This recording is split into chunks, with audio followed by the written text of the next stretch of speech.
The recruits laughed when he rolled up to the flight line. "What's he going to do, fly with his feet?" one whispered loud enough for everyone to hear.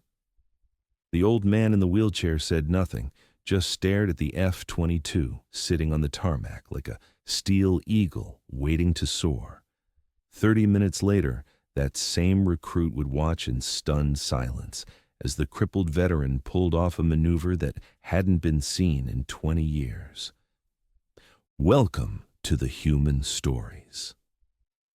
Before we begin this incredible journey of courage and redemption, tell me in the comments, where in the world are you watching from today? And if you believe stories like this deserve to be heard, hit that subscribe button and help us honor those who never stop serving. The morning sun blazed over Nellis Air Force Base as Colonel Marcus Steele rolled his wheelchair across the hot asphalt. His right arm hung in an empty sleeve, pinned neatly to his chest.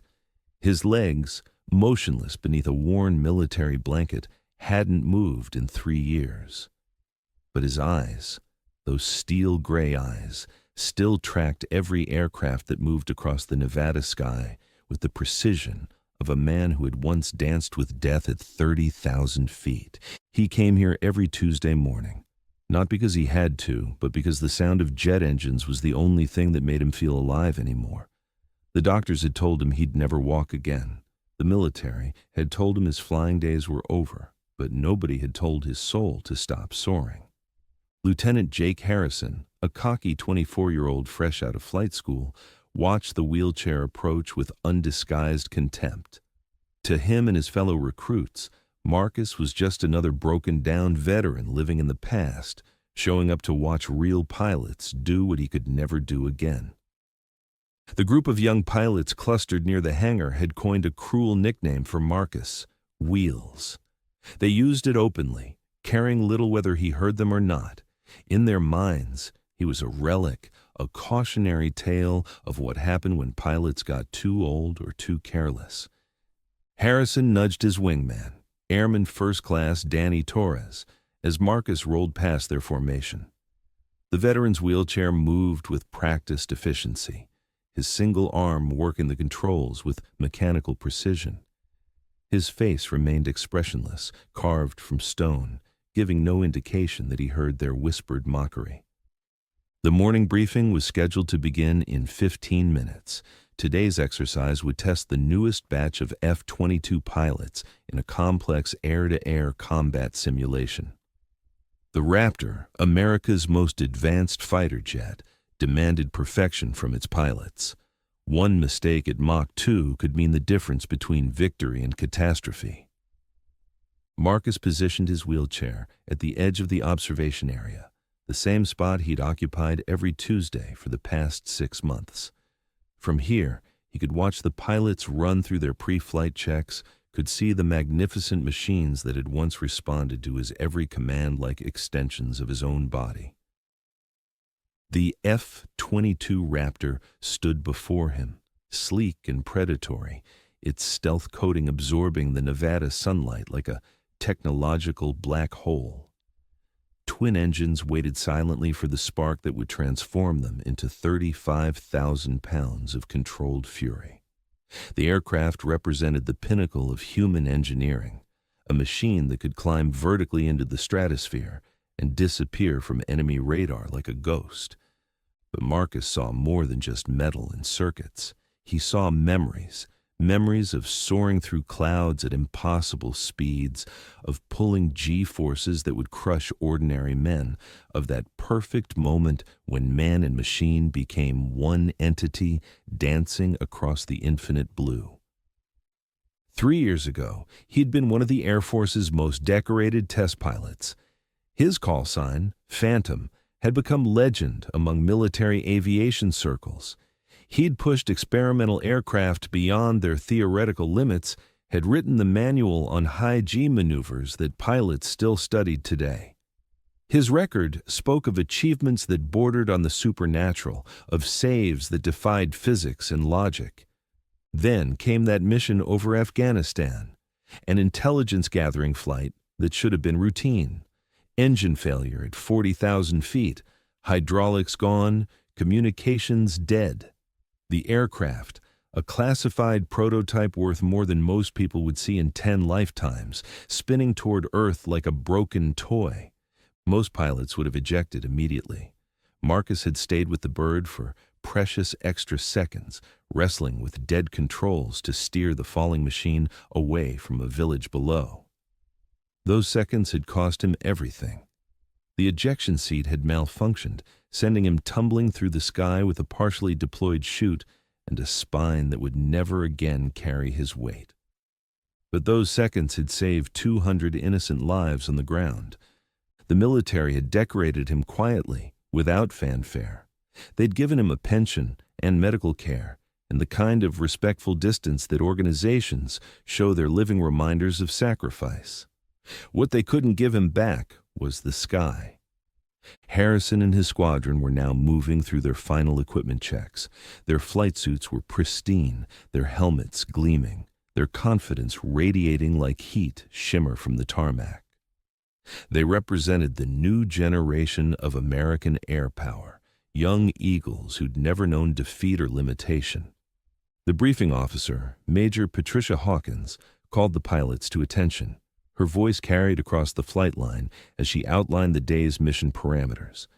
2 flights of 4 F-22s, each would engage in beyond visual range combat scenarios. The exercise would test their ability to coordinate attacks while maintaining stealth profiles. Marcus listened to every word, his tactical mind automatically calculating angles and intercept vectors.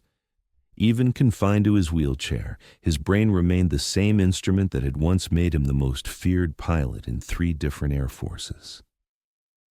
The first flight began their taxi procedures. Harrison climbed into the lead aircraft, his movements quick and confident.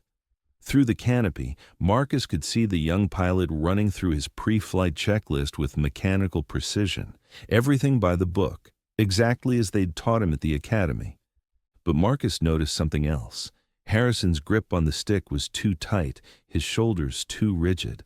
The kid was nervous, trying to hide it behind swagger and bravado. In the air, that tension would translate into overcorrection, hesitation at critical moments. It was a flaw that experience in combat would either cure or kill. The Raptors began their takeoff sequence, afterburners igniting in controlled explosions of flame and fury. The sound washed over Marcus like a physical force, vibrating through his chest and into his bones. For a moment, he closed his eyes and let the sensation transport him back to when he was whole, when the sky belonged to him. The aircraft climbed steeply into the desert sky, their forms quickly dwindling to specks against the blue expanse. Soon they would disappear entirely, their stealth technology rendering them invisible to all but the most sophisticated tracking systems. The exercise would play out at ranges measured in miles, pilots engaging targets they could barely see with weapons that existed only in simulation. 20 minutes into the exercise, something went wrong. The radio chatter, previously calm and professional, suddenly erupted in urgent transmissions. Flight Leader Harrison's voice crackled through the speakers, tight with stress and confusion. Aircraft malfunction, hydraulic failure, complete loss of flight control systems. Marcus's head snapped up, his trained ear immediately recognizing the signature of catastrophe. Through the static and overlapping voices, he pieced together the situation. Harrison's F-22 had suffered a cascade failure, multiple systems going dark simultaneously. The aircraft was tumbling through the sky, completely unresponsive to pilot input. The tower erupted in controlled chaos. Emergency frequencies lit up as rescue crews scrambled to respond. But Marcus knew what everyone else was slowly realizing. The aircraft was too high and moving too fast for a safe ejection. Harrison was trapped in a $150 million coffin, helpless as physics and gravity conspired to claim another victim. Standard protocol demanded that the pilot attempt manual reboot procedures while other aircraft provided support.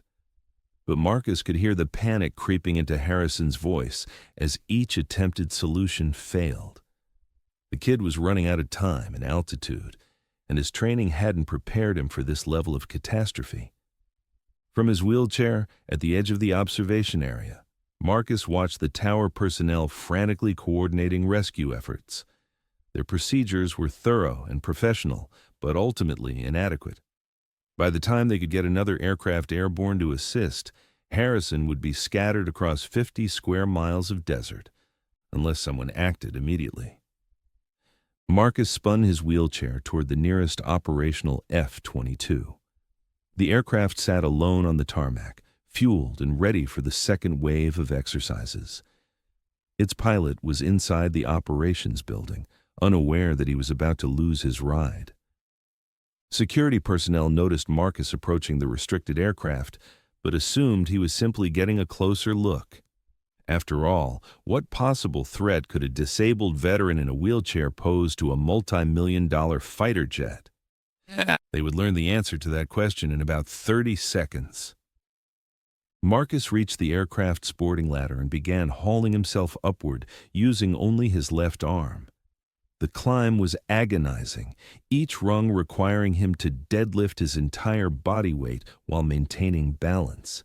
His shoulders screamed in protest, his chest burned with exertion, but he continued climbing with grim determination. A maintenance technician spotted him first and began running toward the aircraft, shouting warnings about unauthorized access. But Marcus was already at the cockpit, levering himself over the edge with movements that spoke of muscle memory and desperate need. By the time security reached the base of the ladder, Colonel Marcus Steele was already strapping himself into the pilot seat of an F-22 Raptor with his single functional arm. The engine startup sequence for an F-22 normally required 2 hands and complete physical mobility.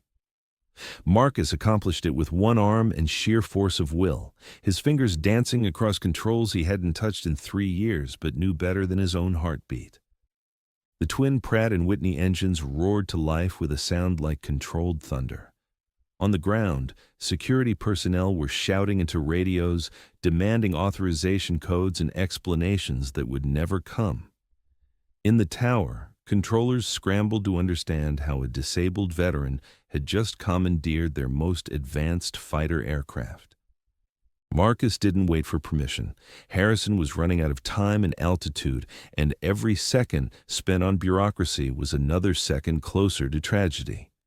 He released the brakes and felt the Raptor begin to roll, its immense power barely contained by his single-handed grip on the controls. Takeoff in an F-22 required precise coordination between throttle, stick, and rudder pedals. Marcus had no use of his legs and only one arm, making conventional flight impossible. What he had instead was 30 years of experience and an understanding of aerodynamics that bordered on intuitive genius. He modified his takeoff technique on the fly, using thrust vectoring and computer-assisted flight controls to compensate for his physical limitations.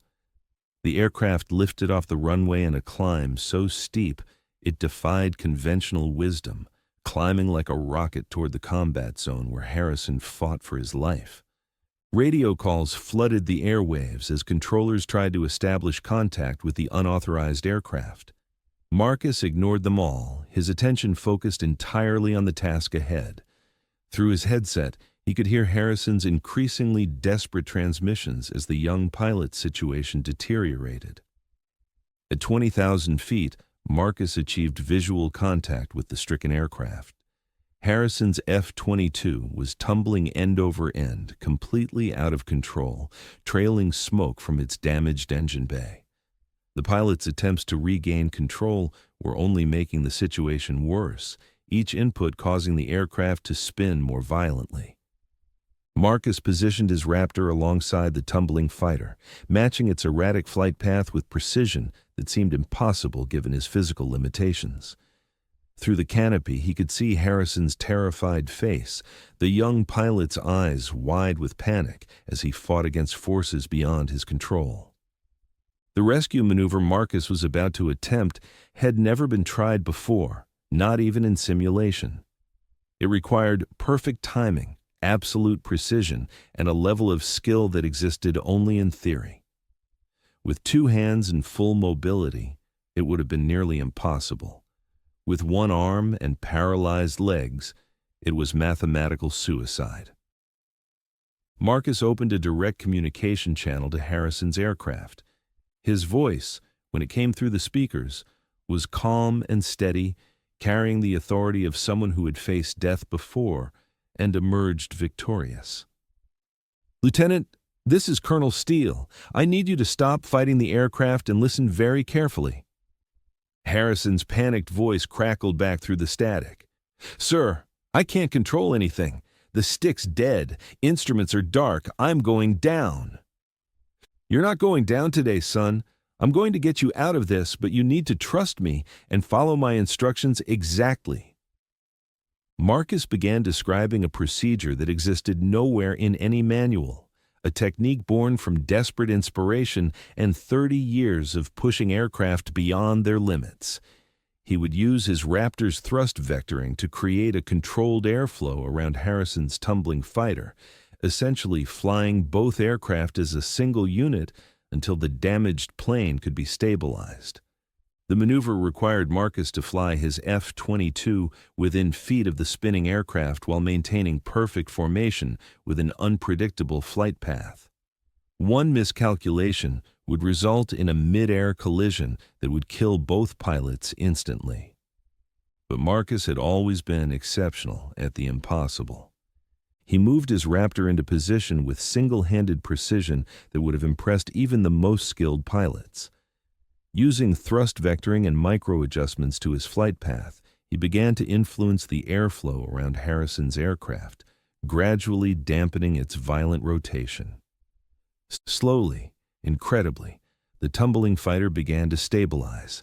Harrison's terrified voice gave way to amazement as his instruments flickered back to life and his controls regained partial responsiveness. The technique was working, physics and skill combining to snatch victory from certain defeat. For 10 minutes, Marcus flew both aircraft as a single entity, his Raptor serving as a flight control system for the damaged fighter. His left arm cramped with the constant minute adjustments required to maintain formation. Sweat poured down his face despite the cockpit's climate control. But he never wavered. Finally, with altitude to spare and full control restored, Harrison was able to separate his aircraft and begin an independent return to base. His voice, when it came through the radio, was thick with emotion and disbelief. "Colonel Steele, I don't know how you did that, but you saved my life." Marcus's reply was characteristically understated. "Just returning the favor, Lieutenant. The sky takes care of its own." The landing back at Nellis was surreal. Emergency vehicles surrounded both aircraft as they touched down, medical personnel rushing to check both pilots for injuries. But the real drama was playing out in the control tower, where senior officers were trying to understand how a disabled veteran had just accomplished the impossible. As Marcus was helped down from the cockpit and back into his wheelchair, a crowd began to gather. The same young pilots who had mocked him hours earlier now stood in stunned silence, their perception of him forever changed. Harrison approached the wheelchair, his face pale but his eyes shining with gratitude. "Sir, I owe you everything. How did you know what to do up there?" Marcus looked up at the young pilot, seeing something of his former self in the kid's earnest face. "Experience, Lieutenant, and the understanding that being grounded doesn't mean you stop being a pilot." The investigation that followed would uncover Marcus's true identity and service record. The same officers who had overlooked his weekly visits would learn about Phantom, about the missions that had become legend, about the sacrifice that had cost him his mobility, but not his skill. But perhaps more importantly, a new generation of pilots would learn that heroism isn't defined by physical capability, that skill transcends limitation, and that sometimes the most important flights happen when everything seems impossible. The F-22 program would eventually incorporate Marcus's emergency formation technique into their training protocols. Aviation schools would study the maneuver, trying to understand how one man with one arm had rewritten the rules of physics at 20,000 feet. Years later, when young pilots talked about the legends of military aviation, they would speak of Phantom with the same reverence reserved for the greatest aces in history. But they would remember him not for the missions he flew when he was whole, but for the one impossible flight he made when everyone thought he was broken. Because true pilots never really land. They just change altitude, waiting for the moment when the sky calls them home once more. In the end, Marcus Steele proved that the strongest wings are not made of metal and composite materials, but of courage, skill, and the unbreakable spirit of someone who refuses to accept defeat. He showed that disability is not inability, that limitation is not the end of possibility, and that sometimes the most important battles are won not by those who appear strongest, but by those who refuse to surrender their dreams. The recruits who had laughed at the man in the wheelchair would never laugh again. They had witnessed something that would reshape their understanding of what it truly means to be a pilot, a warrior, and a hero. And Marcus Steele, the veteran they had dismissed as broken, rolled away from that airfield knowing that he had never stopped flying at all. So I ask you, have you ever met someone like Colonel Marcus Steele? Someone who was written off, overlooked, dismissed as broken, yet proved that true strength isn't measured by what you've lost, but by what you refuse to give up. Share their name in the comments. Tell us their story. Let their courage be heard. And if this story moved you, subscribe to the Human Stories.